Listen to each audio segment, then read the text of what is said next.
Baik, selamat malam semuanya. Perkenalkan saya Muhammad Alvindra. Di sini saya ingin menjelaskan tentang aset lancar.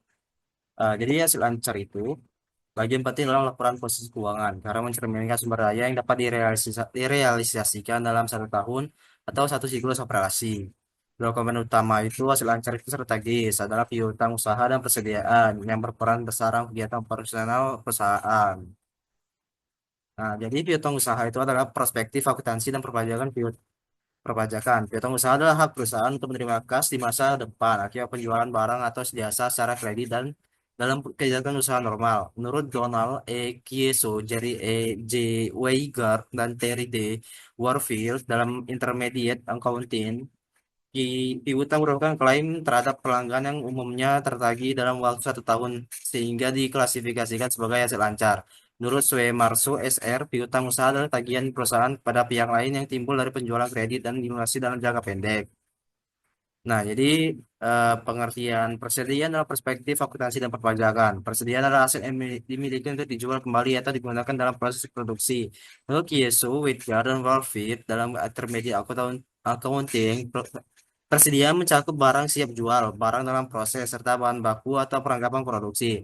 Menurut Mulyadi, persediaan merupakan aktiva lancar yang terus berubah karena transaksi pembelian dan penjualan. Nah, dalam akuntansi komersial nih, persediaan itu dinilai berdasarkan biaya perolehan atau nilai realisasi bersih. Mana yang lebih rendah, lower of cost and net realizable value. Dan metode yang umum digunakan adalah FIFO dan rata-rata tertimbang. Nah, perlakuan fiskal terhadap perlakuan dan penghapusan piutang usaha. Secara fiskal, piutang usaha yang timbul dari penjualan kredit tetap diakui sebagai penghasilan kena pajak pada saat hak untuk menagih muncul, meskipun kas belum diterima. Sesuai dengan prinsip akrual dalam Undang-Undang Pajak Penghasilan, piutang tersebut juga dicatat sebagai harta dalam pembukuan fiskal pada tahap pengakuan awal. Umumnya tidak terdapat perbedaan signifikan antara akuntansi komersial dan fiskal sama metode yang digunakan konsisten. Nah, ketentuan fiskal mengenai penilaian dan pencatatan persediaan. Secara fiskal, persediaan merupakan aset lancar yang berpengaruh langsung terhadap penghitungan harga pokok penjualan atau HPP dan laba kena pajak. Berdasarkan Undang-Undang Pajak Penghasilan, penilaian persediaan harus dilakukan secara taat asas atau konsisten.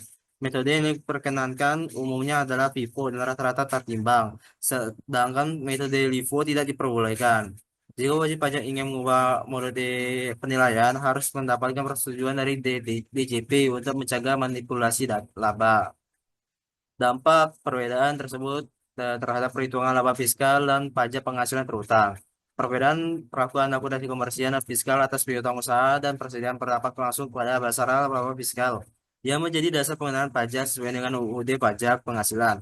Perbedaan tersebut menimbulkan koreksi fiskal dan rekonsiliasi, baik koreksi fiskal positif maupun negatif. Koreksi fiskal positif terjadi ketika biaya yang diakui secara komersial tidak diperkenalkan secara fiskal seperti pembentukan cadangan kerugian piutang atau penurunan nilai persediaan berdasarkan estimasi, sehingga laba fiskal ini lebih besar dan pajak penghasilan PPh terutama meningkat.